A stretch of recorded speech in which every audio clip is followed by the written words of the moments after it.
자, 에베소 1장 3절.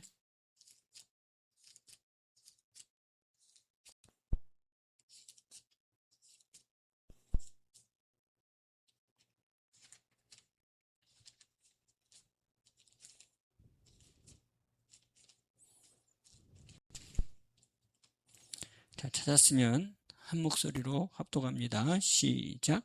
찬송하리로다. 하나님 곧 우리 주 예수 그리스도의 아버지께서 그리스도 안에서 하늘에 속한 모든 신령한 복으로 우리에게 복 주시되. 아멘. 자, 이것을 다시 한번 제가 보겠습니다. 자, 먼저는 찬송하리로다. 왜 찬송하느냐? 우리에게 복 주시는 분의 말씀이기 때문에 찬송하리로다. 그래서 누가 복을 주느냐? 하나님 곧 우리 아버지. 하나님 곧 우리 아버지. 어떤 아버지?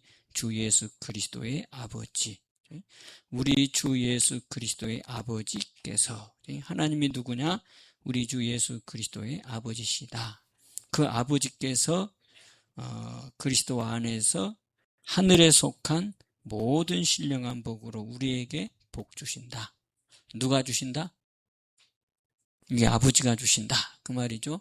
그 아버지는 예수 그리스도의 아버지신데 그 분이 복을 주신다. 그런데 어디 안에서 주신다? 그리스도 안에서, 곧 예수님 안에서 복을 주신다. 그걸 복을 무슨 복이라 그런다? 신령한 복이다. 신령한 복이라 그런다. 그 말씀이죠.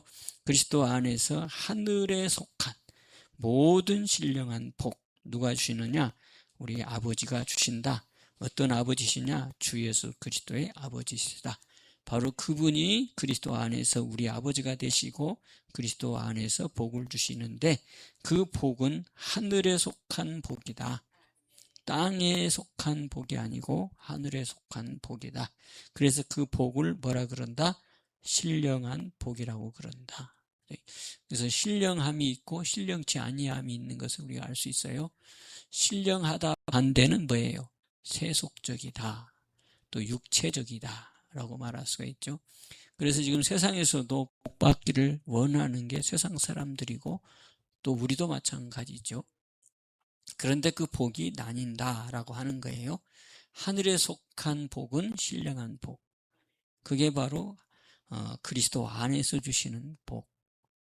그런데 이 육체적 복, 세속적 복이라 그런 것은 세상 사람들도 받기를 원하는, 그래서 그것을 위해서 살아가는 것. 그래서 그것을 위해서 또 우상을 숭배하는 것. 그래서 우리나라도 복 받기를 좋아하는 나라. 그래서 이것저것의 문화 속에서 복이라고 하는 문화가 유행하고 있는 걸 볼 수가 있죠. 그런데 그 복이 분명하게 구별된다라고 하는 것. 하늘에 속한 복은 신령한 복. 그래서 하늘에 속한 모든 복, 곧 하늘에 속한 거라고 했기 때문에 하늘에 속한 복은 뭐예요? 근심이 없게 하고 걱정이 없게 하고 그러면서 만족함으로 주신 복이 하늘에 속한 복이다. 그게 하늘나라의 복이라 그 말이죠. 오늘 이 복을 우리 아버지께서 주신다. 신령한 복을 우리에게 주시기를 원하신다. 그래서 이 신령한 복이 우리 아버지께서, 주 예수 그리스도의 아버지께서 주시기를 원하시는 복이기 때문에 우리 민수기 6장을 잘 아시죠? 민수기 6장 24절에 뭐예요? 거기도 우리 아버지 되시는 여호와, 그분이 우리에게 주시고자 하는 마음을 기록했다 그랬죠. 그래서 내가 원한다, 원한다, 원한다 이렇게 표현하고 있는 걸 볼 수가 있어요. 첫 번째 민수기 6장 24절에 첫 번째 뭐예요? 내가 복 주기를 원한다. 그 복이 무슨 복? 여기 신령한 복, 하늘에 속한 신령한 복. 그 다음에 두 번째, 지키시기를 원한다. 그냥 지켜주시겠다는 거예요. 그래도 원한다는 거예요. 그래서 거기다가 여러분 부가적인 것을 거기다가 거기에는 지금 지켜주시겠다만 했기 때문에 거기다가 우리들의 마음을 집어넣으면 되겠죠. 육체의 건강에서 지켜주소서, 가난에서 지켜주소서, 또 지금 이 시대의 흐름 속에서 지켜주소서. 지금 여러분들 제가 볼 때에는 이 AI, 인공지능, 또 그리고 인공지능을 집어넣은 컴퓨터, 로봇. 그런데 이제 이 로봇, 인공지능의 로봇이 이 거룩한 곳에 이렇게 자주 이제 나타나는 걸 볼 수가 있어요. 신의 영역까지도 지금 인공지능이 침투하고 있고, 인간의 깊은 영역까지도 인공지능이 들어와서 사람과 대화하고 소통하고, 그리고 죽은 사람들의 그 모습을 끄집어내서 그 다음에 그 죽은 사람과 소통하게 만드는. 그러니까 그 사무엘서에서 보면 뭐가 나오죠? 그 사울이 그 죽은 그 사무엘을 이렇게 끄집어 올려서 그 무당을 통해서 올려서 대화하는 것처럼, 지금 이 AI 인공지능을 통해서 죽은 사람의 그 모습을 이렇게 만들어서 그 죽은 사람이 마치 살아서 나온 것처럼 그래서 대화하고 뭐 이런 것들, 이걸 우리는 그냥 이렇게 넘어가면 그게 영적으로 유익이 안 되는 거예요. 그게 왜 이런 일이, 이 무당들이 했던 무속신앙에서 벌어졌던 그 영을 이렇게 끌어올려 가지고 뭐 굿도 하고 그 다음에 뭐 그런 것들 하잖아요. 근데 그게 지금 인공지능을 통해서 이제는 더 리얼하게 죽은 사람의 모습을 그대로 재현해 가지고 꼭 살아있는 사람을 만나는 것처럼, 이게 다 영적인 거예요.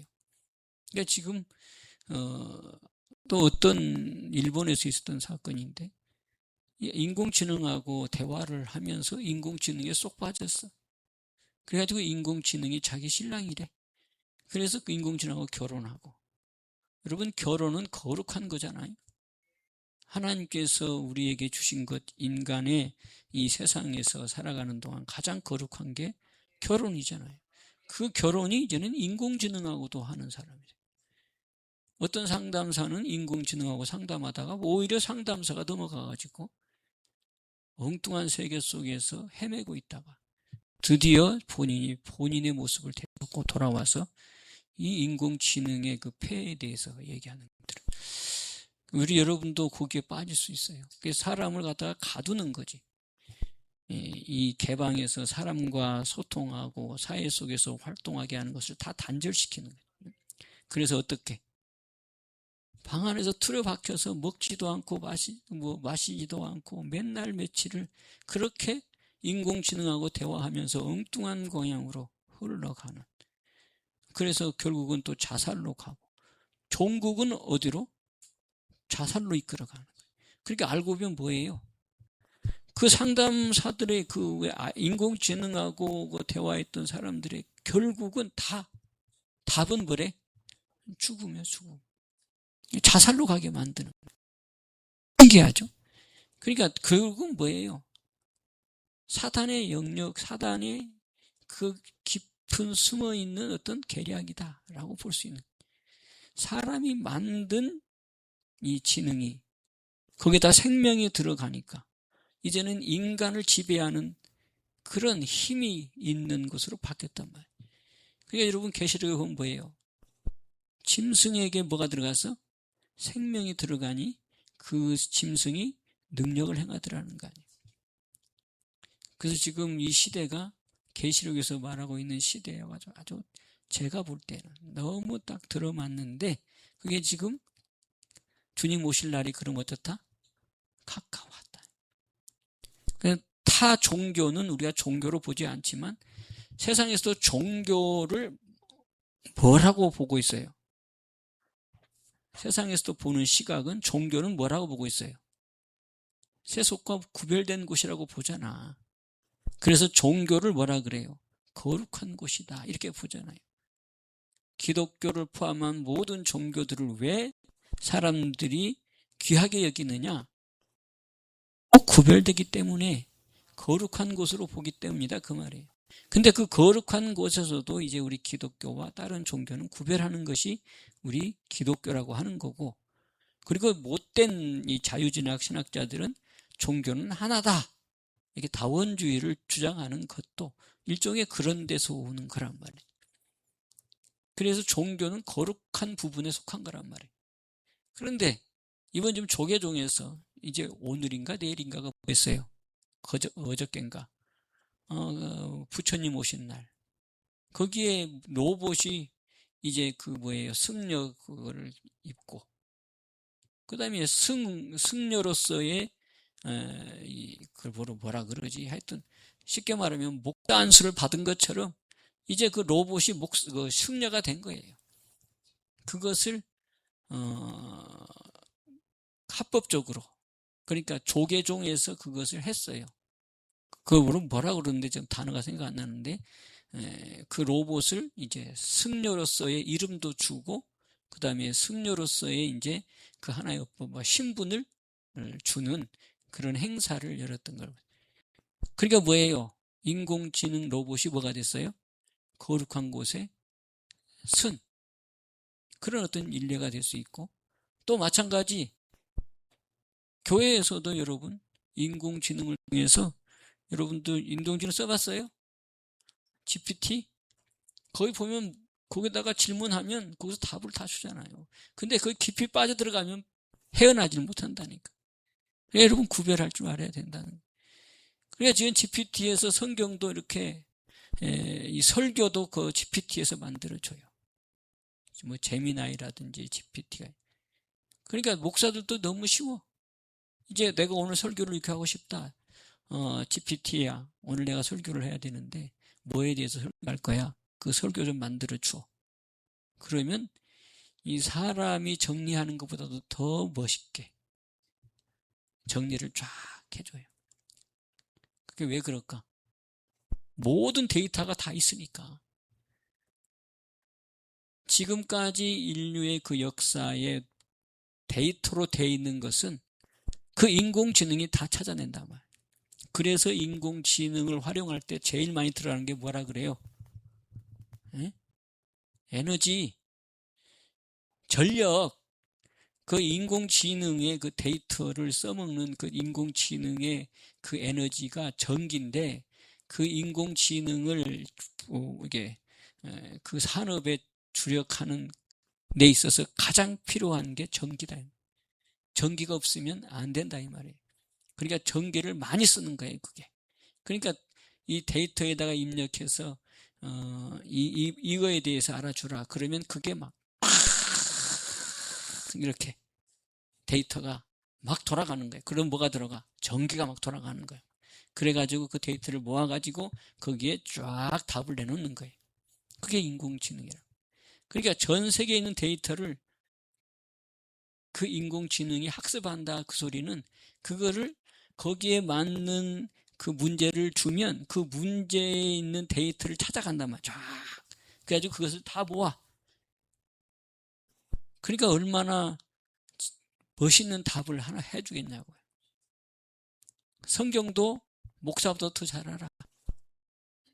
그 데이터들이 쫙 모아져 있으니까 그걸 다 뽑아낸단 말이에요. 그러니까 오늘 또 내가 설교를 했다? 이 설교를 GPT야, 아니면 너는 똑똑하니까 이거 정리해줘. 그러면 오늘 설교를 아주 멋지게 정리를 쫙 해줘요. 그게 GPT요. 인공지능. 그거를 또 PDP로 만들어줘. 그건 PDP로 쫙 만들어줘. 그러니까 요즘은 이제는 인공지능 때문에 사무소에 또 이런 또 공무원들도 일하기가 쉬워. 교육 공무원도 일하기 쉽고, 특별히 선생님들도 일하기가 쉬워. 오늘 내가 이걸 발표해야 되는데 일일이 손으로 썼던 것, 그거를 데이터를 다 만들어줘. 학습 목표, 학습 목적, 그 다음에 계획서, 그 다음에 이런 걸 갖다가 뭐에 대해서 오늘 가르칠 건데, 오늘 그 학습 목표, 학습 목적, 그 다음에 어떻게 해야 될 강의 계획, 그거 만들어줘. 딱 하면 쫙 뽑아줘요. 나도 그래서 그거 한번 이용해 봤어. 그만큼 인공지능이 모든 데이터를 다 알고 있기 때문에 굉장히 유용한데, 근데 그게 자칫 잘못하면 영혼을 노략질하는 거예요. 너무 거기에 깊이 빠지면 안 되는데, 가끔 쓰는 건 괜찮아. 지배하는 사람은 살면 괜찮은데 지배를 받아버리면 문제. 절대로 인공지능은 노가 없어. 예수님처럼. 예수님도 부정하지 않고 무조건 예라고 했잖아요. 인공지능도 그렇다는 거예요. 그러니까 인공지능하고 대화를 해보면 위로받는다는 거예요. 위로. 너 그것 안 돼. 이런 안 돼라고 하는 소리가 없다는 거예요.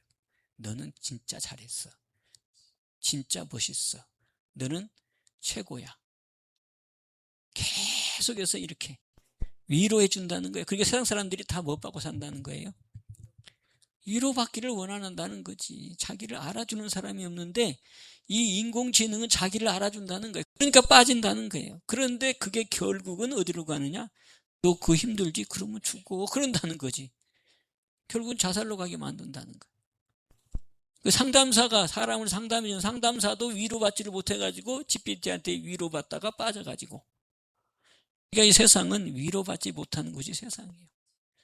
근데 위로하기 위해서 예수님이 오셨는데 교회에서도 위로를 못 받아 또. 예? 참 아이러니죠. 여러분 위로받으시기를 바랍니다. 그래서 우리 하나님은 우리의 마음을 상처를 치료해 주시기를 원하시는 분이에요. 그게 보세요. 이게 상심한 자들을 치료한다고 시편 한번 봐보세요. 시편 147편.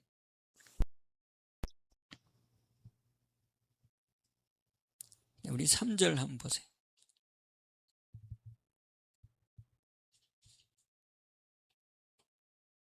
자, 시작. 상심한 자를 고치시며 저희 상처를 싸매시는도다. 아멘. 그래서 할렐루야 우리 하나님께 찬양함이 선함이여 찬송함이 아름답고 마땅하도다. 그럼 3절에 상심한 자를 고치시며 저희 상처를 싸매주시는 도다. 그래서 예수님은 더 확실하게 이 땅에 오셔서 뭐라 그랬어요? 수고하고 무거운 짐진 자들아 다 내게로 오라. 그래서 너희들의 짐을 내가 다 지어주겠다. 그래서 위로받게 해주겠다는 게 하나님의 말씀인데, 그런데 교회에서도 상처가 치료되지 않아갖고 위로를 받지 못해서 그래서 교회 안에서 싸우고 다투고 뭐 이런 것들이 비일비재하게 일어나니 세상에 있는 사람들이나 교회에 있는 사람들이나 뭐가 없어요? 구별이 안 되지. 그러니까 교회가 필요가 없는 거지. 목사가 이런 말을 하면 안 되는데 사실 그렇잖아요. 그러니 우리가 오늘 또 우리들의 모습을 바꾸어서 새롭게 해서 주님은 우리에게 위로 주기 위해서 교회를 세우시고 또 그중에 목사도 세우시고 성도들을 불러주셨는데 우리가 위로받는 시간이 되기를 바랍니다. 그래서 위로받으려면 첫 번째 뭐 해야 되느냐?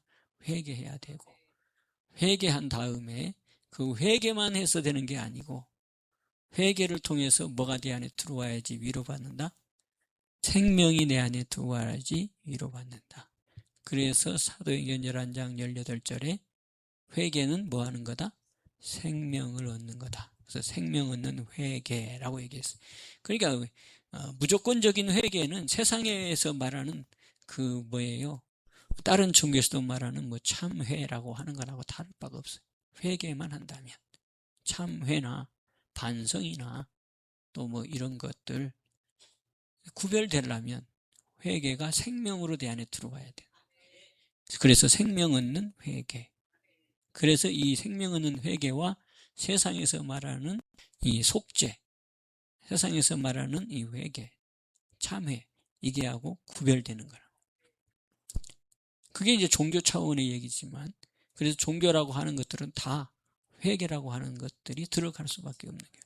그런데 그것은 생명이 없다는 거지. 그런데 우리 하나님이 우리에게 주시는 이 회개는 생명을 얻게 한다. 그러니까 회개했다 그러면 생명을 얻어야 돼. 생명을 얻으면 위로가 있고 마음의 상처가 치료되어지. 이게 진정한 회개다라고 하는 거예요. 그 다음에 이제 이렇게 되려면 오늘 하나님이 우리에게 복 주시는 분인데, 신령한 복을 주시는 분인데 누구에게 준다? 생명 얻는 사람에게만 준다. 그 생명이 누구이기 때문에? 예? 그 얘기 들어가면 또 잘 모르겠어요. 생명이 누구요? 예수님이시잖아요. 예수님이 내 안에 들어오는 거라. 근데 예수님이 뭘로? 나의 구세주로 들어오는 거예요. 그래서 그리스도라고 그러는 거예요. 그 그리스도를 생명이라 그런다. 그러므로 잃어버린 하나님의 형상이라는 거예요. 하나님의 형상. 그러니까 하나님의 형상이 없으니까 위로를 못 받는 거지. 하나님의 형상이 잃어버렸으니 짐승이 돼가지고 싸울 수밖에 없고, 그 다음에 뭐예요? 그 상처나는 마음을 세상 걸로 메워야지만이 거기에 이제 잠시나마 위로가 되는 거지. 그래서 그것을 채우기 위해서 먹는 게 이제 술이고, 또 그것을 채우기 위해서 먹는 게 음식이고, 그래서 막 처음 먹다 되면 살쪄가지고 비만 생기고 당뇨 생기고 뭐 이런 거란 말이에요. 다 뭐예요? 상처 속에서 이루어진 치료, 회복이 위한 마음. 그런데 그게 생명이 아니란 말이죠. 잃어버린 형상을 잃어버린 자의 모습은 그렇다는 거지. 뭔가 채워야 된다는 거예요. 그러니까 그걸 채울 수 없으니까 막 성공을 위해서 달려가고, 돈을 쫓아서 달려가고, 그게 안 이루어지면 먹는 걸로 채우고, 술로 채우고, 그것도 안 채워주면 마약으로 채워서 뭔가 위로받으려고 하는데, 그거는 채워지는 순간은 위로가 되는데, 그것이 이제 에너지가 소비가 되면, 에너지가 다 타락에 고갈이 되면, 그게 뭐예요? 허무하죠. 속이 썩지. 속이 쓰리지. 그래서 먹는 게 이제 또 뭐예요? 아침에 먹는? 이렇단 말이에요. 저도 그런 생활을 안 해본 사람이 아니기 때문에 알아. 술을 왜 먹어야 되느냐? 술 먹을 때는 위로가 돼. 깨고 나면 또 허무해. 그 허무함을 또 잊기 위해서 또 술 먹어. 그러니까 계속 뭐예요? 로테이션이 되는 거예요. 그 마약도 그런 것 같아. 마약을 한번 먹어보면 그 마약이 주는 그 세계는 뭐 상상할 수 없대잖아. 그러나 여러분도 먹으면 안 돼. 뭐 하여튼 꿈을 가는 뭐 꿈속에서 사는 것처럼 그냥 뭐 황홀한 세상이 온대잖아. 근데 이제 그 약효가 다 떨어지면 어떻게 돼? 이제 허무해. 미쳐버리는 거지. 그러니까 다시 또 먹는 거란 말이야. 그러다 보니까 인간이 완전히 뭐 어디로 가 이제 나락으로 떨어진다. 세상 것. 뭐를 잃어버린? 하나님의 형상을 잃어버려서 오는 상황이라. 그런데 하나님의 형상을 회복하면 그런 것들이 이제는 나하고는 단절된단 말이야. 그것을 생명이라 그런다. 생명. 그거를 주시기 위해서 하나님이 예수님을 보내셨고, 우리의 죄 때문에 죄로 말미암는 형상이 죽은 거니까 아담과 하와가 죄를 범함으로 말미암아서 형상이 떠나가 버리고 그 허무한 세상이 내 안에 지배하는 사람으로 바뀌었으니 그거를 되찾기 위해서 예수님이 오셨고, 그 예수님이 우리 안에 그리스도로 오시면 그리스도가 바로 고린도서 4장 4절 하나님의 형상, 그 형상이 생명이다 이 말이에요. 그게 무슨 생명? 영원한 생명이라. 그래서 예수님이 내가 곧 진리요 길이요 생명이라고 얘기해요. 그래서 회개는 그 생명을 다시 찾는 거예요. 맞습니까? 그 생명이 내 안에 들어오기 전에 갖고 있었던 한정적인 생명, 내 생명, 육적인 생명, 이걸로는 영생에 이를 수 없다는 거지. 그러니까 이 생명을 바꾸는 거지. 영생으로 바꾼다. 그래서는 어떻게 돼? 내 육적인 생명이 죽었다라는 사실을 인정해야 된다는 거지. 그게 회개의 정수. 그래서 회개해라. 뭐라고 그랬어? 예수 그리스도 이름으로 세례를 받아라. 그러면 어떻게 된대? 죄사함이 이루어지고, 사도행전 2장 38절이 회개해라. 각각 예수 그리스도 이름으로 세례를 받고 죄사함을 얻어라. 그러니까 세례를 받아야지 죄사함이 이루어지고, 죄사함이 이루어지면 약속하신 성령을 나한테 주셔서 그 성령을 통해서 예수가 내 생명인 것이 믿어지고, 예수가 그리스도이심이 믿어지는, 그게 바로 생명인 것이 믿어지는 거. 그러고 내 안에 뭘로? 생명으로 오시는 거라. 무슨 말인지. 그래서 갈라디아서 2장 20절이 중요하다는 거죠. 내가 주님과 함께 십자가에 못 박아 죽었나니. 이게 세례란 말이죠. 그걸 구체적으로 우리에게 가르치고 있는 게 로마서 6장 3절 4절 5절까지 주님과 연합하여 부활로 죽음으로 죽음으로 연합하고 부활로 연합하는. 그러니까 바로 세례는 바로 뭐냐? 내가 죽었다라고 하는, 육적인 생명이 죽었다고 하는 것으로 인정할 때. 그렇다고 죽은 건 아니잖아. 육이 살아있으니까. 또 이 생명, 육의 생명이 있어야지 내가 죽을 때까지 나를 버티고 살아가는 에너지가 되니까. 그럼에도 불구하고 내 육적인 생명을 부인하고 그 대체되는 생명, 영원한 생명이 내 안에 계신다고 하는 것을 날마다 인정하는 것. 그게 바로 새 사람이 되는 거다. 그게 거듭난 자의 삶이다. 그래서 요한복음 3장 5절에 물과 성령으로 거듭난 자, 다시 태어난 자가 된다는 말. 바로 이 사람이 천국에 갈 수 있다고 얘기하는 거예요. 영생에 이를 수 있다는 거죠. 바로 이 사람에게 주는 복이 무슨 복? 아버지가 주시는 복, 하늘에 속한 모든 신령한 복. 있습니까? 그러니까 우리가 그동안 복의 정리도 잘못되어 있었던 거지. 하나님께서 우리에게 주시고자 하는 복은 하늘에 속한 거라 신령한 거로구나. 근데 우리가 육체를 가지고 신령한 것을 자꾸 구하다 보니까 하나님과 내가 언밸런스지. 주소가 안 맞아. 하나님 복 주시기를 원하는데 나는 뭐 했어? 복 받을 그릇이 안 됐어. 또 여전히 너는 육체로 살고 있구나. 그래서 신령한 것은 신령한 것으로만 분별하는데 그 신령한 것을 알 수 있는 것은 뭘로 안다? 성령이 아니고서는 신령한 것을 몰라. 그게 고린도전서 2장 13절에 성령의 가르치신 것으로 아니 신령한 것은 신령한 것으로 분별한다. 그러니까 신령한 것을 알 수 있고 신령한 사람이 되려면 성령이 아니고서는 안 된다 그 말이지. 곧 그 얘기는 내가 거듭나지 아니하면 안 된다 그 말. 내가 새로운 생명을 내 안에 집어넣지 않고는 안 되는 거다. 우리 하나님은 뭘 보시는데? 생명을 보신단 말이지. 그거를 구체적으로 얘기한 게 요한복음 15장 1절에서 몇 절? 그 5절. 아버지는 농부시다.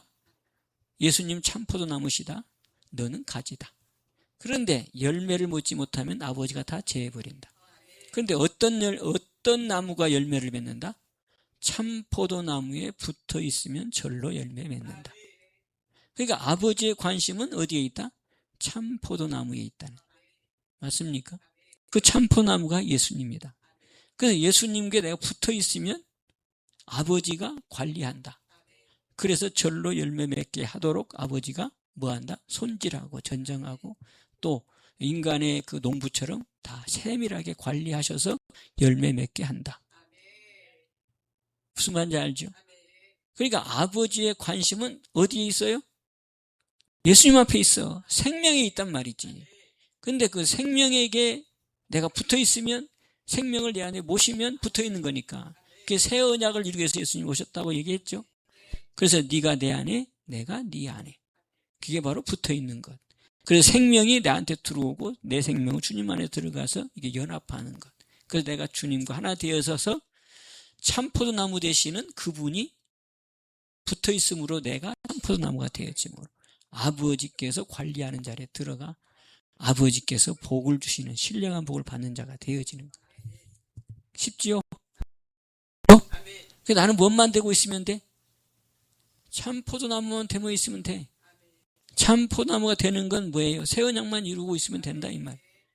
그러면 관리는 그때부터 아버지가 들어가고 아버지가 모든 것을 이제 이끌어가는 신령한 축복을 받아가는 삶을 이룬다. 그래서 시편 23편도 마찬가지. 여호와가 우리 목자, 나는 그분의 양만 되면 되는데 양도 뭐로?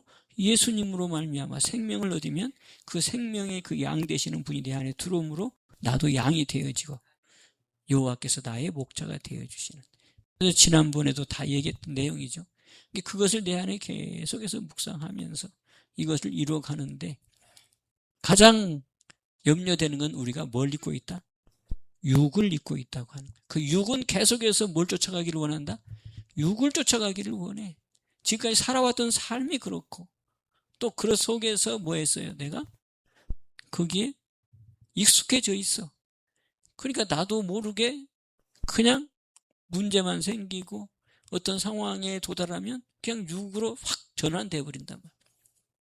그게 우리의 연약함이지. 그래서 이제 보혈의 피가 필요하고 또 거기에 성령의 도우심이 필요하다는 거예요.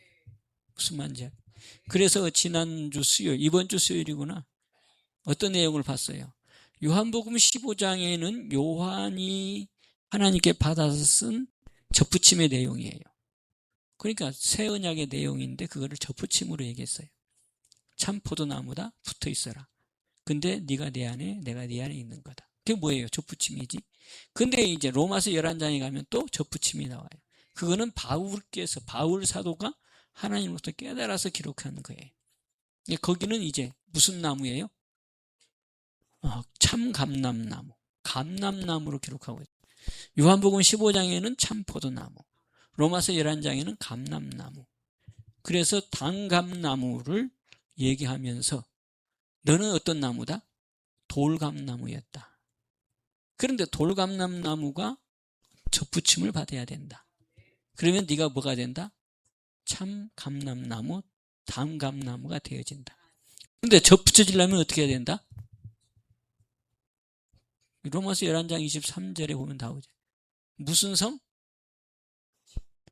무슨 성이라고 써 있잖아요, 거기. 본성. 본성이 뭐예요? 내가 태어나면서 갖고 있었던 나의 개성. 누구도 나하고 같을 수 없는 나의 특별한 나의 성격. 그걸 본성이라, 태어나면서부터 유전한 내 성격. 그 본성. 그러니까 이 본성이라는 게 없어질 수가 있어요, 이게. 유전에서 태어난 나인데. 근데 뭐라고 써요? 본성을 거스려. 그러니까 본성을 거스려야지만이 접붙임이 이루어진다. 그래야지 단감나무가 되어져서 하나님께서 관리하는 단감나무가 되어지는. 그러니까 그 본성을 다른 말로 말하면 뭐라고 그랬어요? 옛사람. 그러니까 원래 그게 난데 예수님이 오시고 부터의 사람은 옛사람이다 이 말이지. 그 육적인 사람. 그 육적인 옛사람이 죽어야지. 또 부인되어야지. 본성을 거스려 했으니까 부인되어져야지 뭐가 이루어지고 접붙임이 이루어지고. 그러니까 이 본성을 그대로 놔두고는 뭐가 될 수 없다? 접붙임이 될 수 없다. 주님이 내 안에 들어올 수 없다 이 말. 그래서 고린도전서 2장에도 보면 뭐예요? 그 13절 그 위에 11절인가 12절에 육에 속한 사람은 나오죠. 하나님의 나라를 받지 못할 뿐만 아니라 성령을 거스린다. 자, 고린도전서 한번.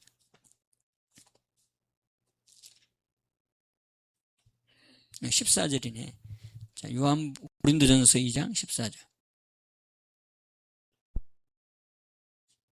자, 13절에는 성령으로 신령한 것을 분별한다 해놓고, 자, 14절 시작. 육에 속한 사람은 하나님의 성령의 일을 받지 아니하나니 저희에게는 미련하게 보이며 또 깨닫지도 못하나니 이런 일은 영적으로라야 분별함이니라. 아멘. 육에 속한 사람은 뭘 받지 못해? 하나님의 성령의 일을 받지 못해. 하나님의 성령으로 뭘 분별해요? 신령한 것을 분별해. 하나님의 나라를 알 수 있단 말이지. 그게 바로 13절이잖아요. 성령의 가르친 것으로 아니 신령한 일은, 하나님의 일, 하나님의 나라의 일은 신령한 것으로 분별한다. 그 성령으로만이 분별한다. 그러면서 14절 육에 속한 사람은, 본성이 있는 사람은 하나님의 성령의 일을 받지 아니한다. 신령한 것을 모른다 그 말이지. 13절로 연결해보면 맞아요. 그런데 바로 이 육에 속한 사람은 성령의 일을 받지 아니할 뿐만 아니라 또 성령의 그 신령한 것을 뭐라 그런다? 미련한 일이다 이런다는 거예요. 그러니까 세상 사람들은 예수 믿는 것을 뭐라 그래? 미련한 자들이다 이런다. 참 어리석은 자들이다. 하나님이 어디 있다고. 저 예수를 왜 믿어? 예수는 저기 유대인이 아니야. 왜 우리나라의 고유의 종교인 불교가 있고 뭐가 있는데 왜 저기 이스라엘의 역사 속에 있는 것을 끄집어갖고 그거를 믿어. 이런 바보 같은 인간들. 그냥 왜 그렇다고 답을 하고 있어요? 육에 속하면 그렇다. 하나님의 성령의 일을 받지 못한다. 근데 우리도 마찬가지죠. 육이잖아. 그러니까 육을 자꾸 벗어내지 못하면 옛사람 본성을 자꾸 거부하지 아니하면 성령의 일을 내가 못 받는다는 거지. 그러면 뭘 분별 못해? 하나님의 신령한 것을 분별 못해. 그러니까 신령한 걸 분별 못한다 그 얘기는 다만 하나님의 나라만 분별 못한다가 아니라 성경은 다 뭐예요? 신령한 거란 말이지. 말씀 한 구절 한 구절 다 신령한 거예요. 그러니까 이 말씀을 뭐예요? 깨닫지를 못하는 거죠. 분별을 못해. 이게 무슨 말인지 알죠? 이게 무슨 하나님이야, 무슨 하나님의 말씀이야. 그런다 이 말. 미련하게 보인다 그 말. 저들은 성경이 하나님이래. 이렇게 바보 같은 인간들은. 왜 그렇다? 육에 속하면 그렇다는 거예요. 육체를 살아가는 사람, 본성이 있는 사람들은 그렇다는 거예요. 그래서 육체를 거스리고 옛사람을 거스리고 옛사람을 십자가에 못 박고, 그래서 갈라디아서 5장 24절에도 옛사람인 뭐예요? 육체와 함께 정과 욕심을 십자가에 못 박았다. 그 얘기가 봐요. 본성을 죽였다 이 말이지. 아멘입니까? 그래서 본성이 사라지는 건 아니에요. 그래서 갈라디아서 5장 16절 뭐예요? 성령을 쫓아서 행하라. 그리하면, 너무 멋진 말이잖아요. 그리하면 내가 본성인 육체가 있는데 그 육체의 소욕을, 그 본성을 쫓아가지 않는다. 그러니까 우선순위가 딱 정해진단 말이지.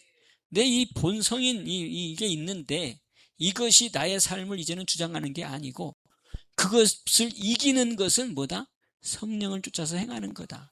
그래서 회개한 사람은 이제는 성령을 쫓아서 행함으로 말미암아서 육체의 욕심을 이룬다. 육체의 욕심을 이긴다는 거죠. 그러면 계속해서 뭐예요? 내가 성령으로 살아가면서 육체의 욕심의 열매로 살았던 내가, 본성을 쫓아 살았던 내가, 내 욕구를 쫓기 위해 살았던 내가, 질투하고 미워하고 원수 맺었던 내가 이제는 성령을 쫓아서 행하게 되어지면 이제 그게 바뀌어서 그 원수를 위해서 기도해 주는 사람으로 바뀌고 원수를 축복하는 사람으로 바뀌고 오히려 그들에게 하나님의 대신해서 축복해 주고 그다음에 그들에게 사랑으로 위로로 이렇게 그들을 대하는 모습으로 내가 바뀌는 자 되어진다는, 그게 바로 성령을 쫓아서 행해서 나오는 열매. 그게 신령한 사람의 모습이라는 거예요. 아멘. 그렇게 될 때 하나님께서 뭐한다? 이제 하늘의 신령한 복으로 우리에게 복 주시는 사람으로 우리를 인정해 주시고 하나님 우리를 책임져 주심으로 우리가 사망의 음침한 골짜기 같은 이 세상에 살고 있어도 하나님이 그의 지팡이와 막대기로 지켜주셔서 우리를 뭐한다? 해를 받지 않게 해주시고 안위 받게 해주신다. 할렐루야. 이게 하나님이 신령한 복 약속하신 게 바로 여기에서 이루어진 거란 말이에요. 그래서 시편 92편 12절에서부터 13절 14절에 나오는 복도 우리가 잘 알죠? 뭐예요? 늙어도 결실, 기내기 풍족, 빛이 청청. 반드시 이루어진다 그랬단 말이에요. 정직함을 나타내겠다고 말씀했으니까. 그런데 그게 왜 안 됐더냐? 뭐였어요? 신앙생활을 하면서도 뭐래? 육에 속해서 살다 보니까 말씀하고는 전혀 내가 딴 자리에 있었다는 거지. 약속의 자리에 있지 않았다는 거예요.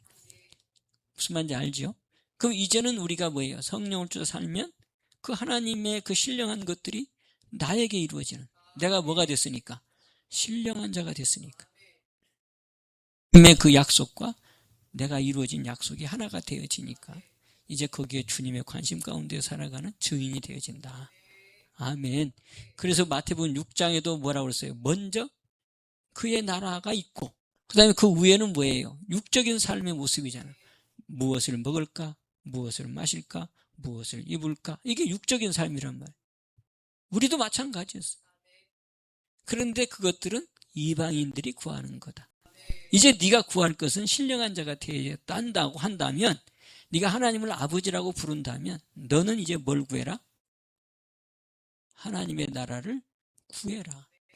그 하나님의 나라를 구하면 뭐예요? 하나님께서 너를 관리하시고 열매 맺게 한다. 곧 다시 말하면 하나님의 나라가 네 안에 이루어지면 세상이 구하는 것에 더하여 넘치도록 하나님은 너에게 책임져 주신다. 아멘. 그런데 하나님의 나라는 뭘로? 성령으로 임해서 이루어진다.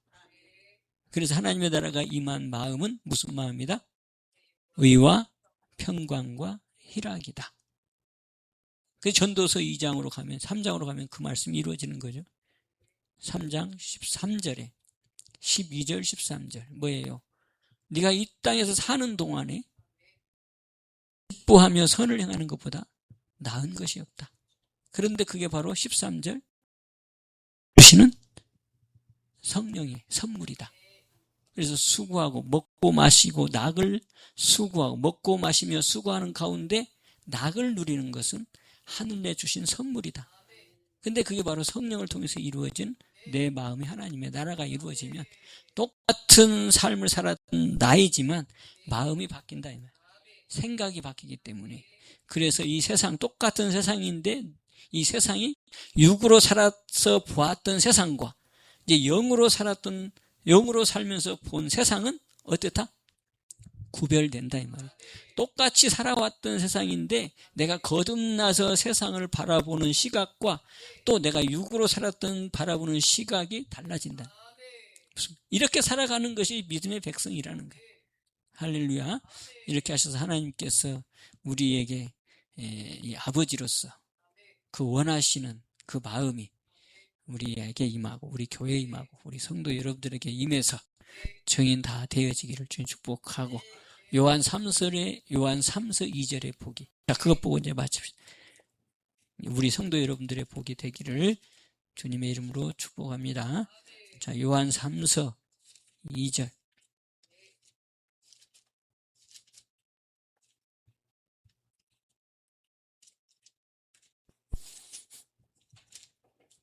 다 같이 봅니다.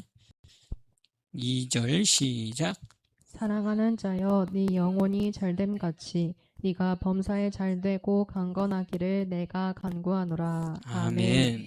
영혼이 잘되면 범사 잘되고 강건한 이 삶까지도 우리 하나님께서 원하신다. 축복해 줄 줄로 믿습니다. 영혼이 잘된다 그 얘기는 뭐예요?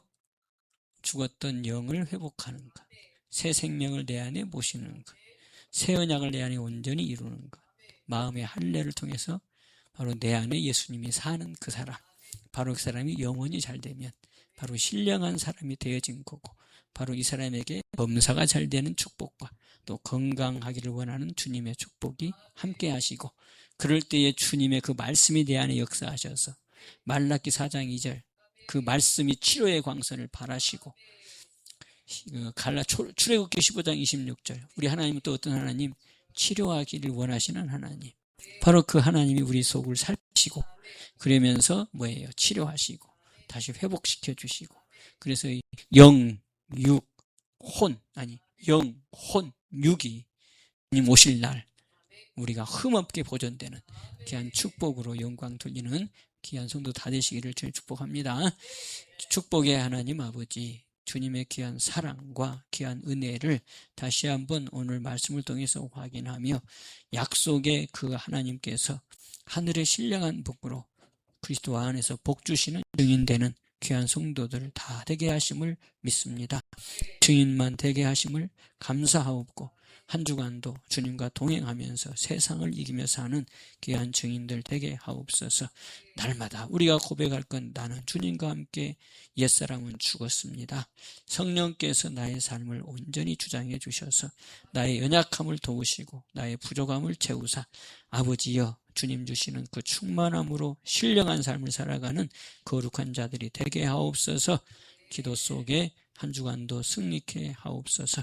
예수님의 이름으로 감사하며 축복하며 기도하옵나이다. 아멘.